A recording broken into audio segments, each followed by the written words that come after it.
श्री कृष्ण मित्रों, फिर एक बार बहुत बहुत हार्दिक स्वागत है आप सभी का। आज हम बात करेंगे कुंभ राशि के बारे में।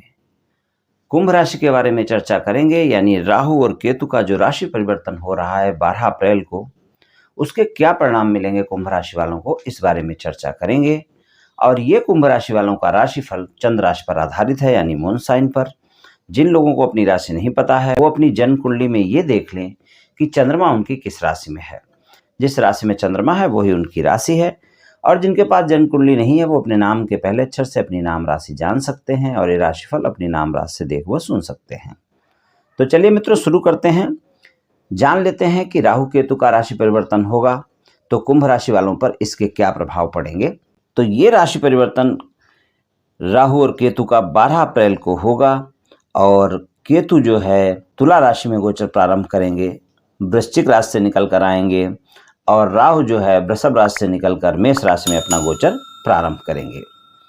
राहु को शनि के बाद सबसे धीमे गति से चलने वाला ग्रह माना जाता है और ये बकरी गति से गोचर करते हैं, यानी वृषभ में है तो मेष में आएंगे, और केतु का भी वही है, वृश्चिक में है तो तुला में आएंगे। केतु और राहु हमेशा ये समसप्तक रहते हैं और उन्हें एक राशि में से दूसरी राशि में जाने में लगभग 18 महीने का समय लगता है, यानी इनका गोचर लगभग 18 महीने रहता है। तो राहु का देखा जाए वैसे बहुत महत्व है, ऐसी बात नहीं कि महत्व नहीं है। और इनके बारे में अगर जाने, जो पुराणों में कथा मिलती है कि सागर मंथन से जब अमृत का कलश प्राप्त हुआ था तो उस अमृत के लिए देवताओं और असुरों के बीच भयानक झगड़ा हुआ। तब भगवान विष्णु ने इस झगड़े को खत्म करने और देवताओं को अमृतपान कराने के लिए अपना वेश बदला और मोहिनी रूप धारण करके वो वहाँ प्रकट हुए। और फिर मोहिनी ने देवताओं को और असुरों को दो अलग अलग पंक्तियों में बैठने को कहा, और मोहिनी की सुंदर काया के मोह में सारे असुर सब कुछ भूल गए और मोहिनी चालाकी से देवताओं को अमृतपान कराने लगी। इन सबके बीच एक असुर सर्वभानु नाम का असुर अपना वेश बदलकर देवताओं की पंक्ति में जा बैठा और अमृतपान करने लगा था। तो उसी समय पर सूर्य और चंद्रमा को शंका हुई और उन्होंने ये बात भगवान विष्णु को बताई, जिससे क्रोधित होकर भगवान विष्णु ने अपने सुदर्शन चक्र से उस सर्वभानु के सिर को धड़ से अलग कर दिया। तो वो दो भागों में बट गया। तो जो सिर था उसका नाम राहु हो गया और धड़ का नाम केतु हो गया। राहु थोड़ा भ्रम फैलाते हैं जब आपकी कुंडली में अच्छे नहीं होते हैं। राहु के प्रभाव में जातक ख्यालों में ज़्यादा खोया रहता है, दिन में भी स्वप्न देखने वाले हो सकते हैं। ऐसे जातकों के जीवन में राहु का बहुत गहरा प्रभाव पड़ता है। जुआ, नशा वगैरह की लत भी दे सकता है, अवैध गतिविधियों में भी ले जा सकता है। लेकिन ये सब इस बात पर निर्भर करता है कि राहु आपकी कुंडली में किस भाव में स्थित है, कहाँ पे स्थित है, शुभ है या अशुभ है। यदि मान लीजिए शुभ भाव में स्थित है तो फिर पॉजिटिव परिणाम देगा, और अगर अशुभ भाव में स्थित है तो नकारात्मक फल मिल सकते हैं। राहु को एक विस्तारवादी सोच वाला ग्रह माना जाता है, विस्तार करने वाली ऊर्जा के तौर पर देखा जाता है, जो कुंडली के उस भाव के प्रभाव में वृद्धि कर देता है जहां पर ये होते हैं। राहु बहुत ही प्रभावशाली ग्रह हैं, जो जिस ग्रह के साथ युति करते हैं या फिर जो ग्रह दृष्टि देता है या फिर जिस भाव में बैठते हैं वैसा ही परिणाम देते हैं, वैसा ही व्यवहार करने लगते हैं, और उस भाव के स्वामी की तरह का ही व्यवहार होता है राहु का। केतु को आध्यात्मिकता वाला ग्रह माना जाता है। केतु की जड़ें गहरे ज्ञान और अध्यात्म से जुड़ी हुई हैं। एक नीच ग्रह होने के बावजूद केतु किसी भी जातक के जीवन में मोक्ष के कारक होते हैं। मोक्ष के कारक भी केतु को मानते हैं, और ये किसी जातक को स्वयं कोई भी स्वतंत्र परिणाम नहीं देते हैं। इनका भी वही है, जिस भाव में होते हैं, जिसकी दृष्टि होती है। केतु किसी भी जातक की कुंडली में जिस भाव में स्थित होते हैं उस भाव के अनुरूप ही फल देते हैं। और जन्म कुंडली में केतु का प्रभाव और ग्रहों के ऊपर निर्भर करता है, जो सूर्य, चंद्रमा, मंगल, शनि, शुक्र, बृहस्पति और बुध, इनकी युति, इनकी दृष्टि, इनके भाव में इनकी अपनी राशियाँ नहीं होती हैं, तो ये उन्हीं की तरह परिणाम ये भी देते हैं। और ये थोड़ा सा कर्म प्रधान ग्रह माने गए हैं केतु। ये अच्छे और बुरे दोनों ही प्रकार के कर्मों का प्रतिनिधित्व करते हैं। किसी जातक के कर्म जीवन का अंतिम चरण केतु से ज़्यादा प्रभावित रहता है, जबकि शुरुआती चरण पर राहु का ज़्यादा प्रभाव होता है। केतु किसी भी जातक को चिंतनशील विचारों और गहन विश्लेषणों यानी रिसर्च आदि से भर देते हैं। ये जातकों को स्थिरता और जीवन के उद्देश्य का एहसास कराते हैं, इसलिए इनकी स्थिति जातक को आत्मज्ञान की ओर ले जाती है। तभी इनको मोक्ष का कारक कहा जाता है।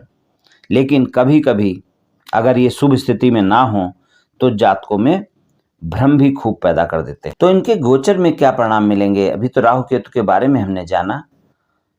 तो कुंभ राशि वालों के तीसरे भाव में राहु का गोचर होगा।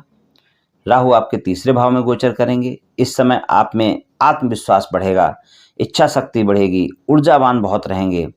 अपने व्यापार में नए विचार, नई रणनीति शामिल करने का प्रयास कर सकते हैं। जो लोग सरकारी नौकरी में हैं उनको ट्रांसफर वगैरह हो सकता है, और जो लोग नई नौकरी की तलाश में, उनके लिए भी नौकरी में बदलाव की प्रबल संभावना है। यानी नौकरी कर रहे हैं लेकिन नौकरी बदलना चाहते हैं तो वो भी बदल सकते हैं।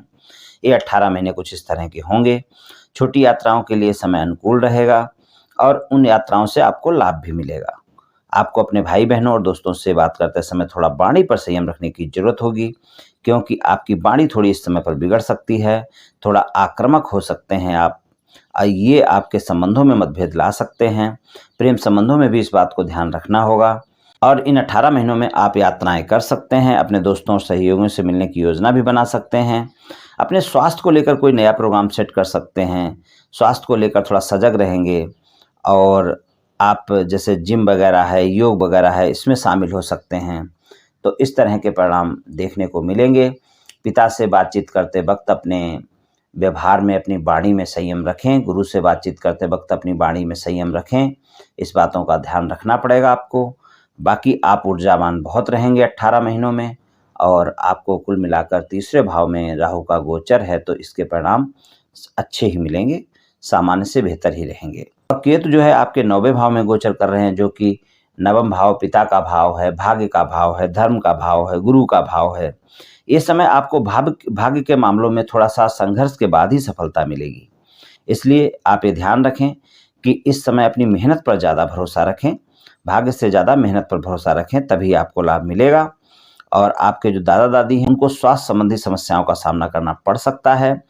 और इस समय आपका थोड़ा सा मन जो है धर्म कर्म में भी लगेगा। कोई अनाथ आश्रम वगैरह में दान पुण्य करने का मन भी लग सकता है, और ये अच्छा भी रहेगा। अगर आप ये करते हैं तो इससे आपको अच्छे परिणाम भी मिलेंगे।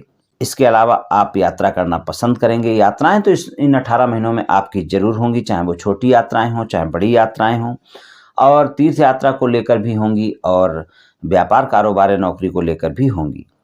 इस दौरान आपको कोई विदेश यात्रा भी करनी पड़ सकती है। अगर आपका विदेश से जुड़ा हुआ कोई कारोबार है तो वो विदेश यात्रा भी आप कर सकते हैं। उपाय की बात करें तो आप माता दुर्गा की पूजा उपासना कर सकते हैं, शिव या भैरव जी की पूजा कर सकते हैं, और गणेश जी की पूजा कर सकते हैं, अर्थवशिष्ट का पाठ कर सकते हैं।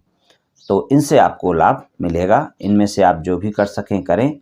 मछली को आटे की गोली खिला सकते हैं, और आप कुत्तों को भी कुछ न कुछ भोजन दे सकते हैं। जो राह के कुत्ते होते हैं उनको आप कुछ न कुछ खिला सकते हैं, उससे भी आपको लाभ मिलेगा। और मछली को जो आटे की गोलियां खिलाते हैं तो उसमें अगर आप रोज़ ना कर सकें तो बुधवार या शनिवार को करें, इससे भी आपको लाभ मिलेगा। तो इनमें से जो भी उपाय कर सकते हैं मित्रों कर लें, आपको निश्चित ही लाभ मिलेगा। मित्रों, आज मैंने आपसे कुंभ राशि वालों के राहु और केतु का जो राशि परिवर्तन अप्रैल 2022 में हो रहा है, 12 अप्रैल 2022 को, इसके कुंभ राशि वालों को क्या परिणाम मिल सकते हैं, इसके बारे में कुछ चर्चा की। ये राशिफल सामान्य राशिफल है, सभी जातकों पर पूर्ण रूप से प्रभावी होगा ऐसा बिल्कुल भी संभव नहीं है, क्योंकि आपकी जन्म कुंडली में ग्रहों की स्थिति और आपकी वर्तमान दशा और अंतर्दशा और फिर ग्रहों के गोचर की स्थिति, इन सभी बातों पर बहुत कुछ निर्भर करता है। आप सभी स्वस्थ रहें, आयुष्मान रहें, धनवान रहें, ऐसी मेरी श्री कृष्ण भगवान से प्रार्थना है। जय श्री कृष्ण।